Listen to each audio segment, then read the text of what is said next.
குஜராத்தில் ஆற்று பாலம் இடிந்து விழுந்ததில் உயிரிழந்தோர் எண்ணிக்கை 9ஐ கடந்த நிலையில் 5 பேர் காயங்களுடன் மீட்கப்பட்டிருக்கின்றனர். இது பற்றிய மேலும் விவரங்களை எமது செய்தியாளர் ரமேஷ் வழங்க கேட்கலாம். ரமேஷ், முழு விவரங்கள் என்ன பதிவு பண்ணுங்க.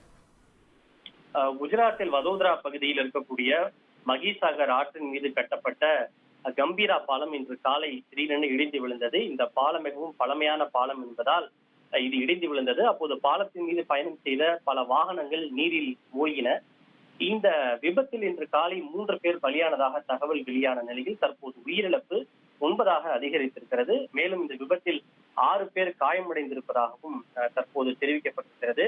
மீட்பு பணிகள் தொடர்ந்து நடைபெற்று வருவதாகவும் உள்ளூர் நீச்சல் வீரர்கள், படகுகள் மற்றும் நகராட்சி குழுவினர் உடனடியாக சம்பவ இடத்திற்கு விரைந்து சென்று மீட்பு பணிகளை தொடர்ந்து மேற்கொண்டு வருவதாக வதோதரா மாவட்ட ஆட்சியர் அனில் தமோலியா தெரிவித்திருக்கிறார்.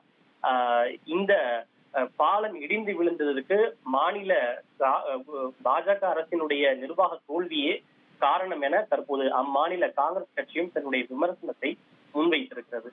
ட்ரெண்ட ஃப்ரெண்ட் ஆக்கிக்கோங்க. தந்தி டிவியின் சப்ஸ்கிரைபர்ஸ் அண்ட் ஃபாலோவர்ஸ் குடும்பத்துல நீங்களும் இணையுங்க.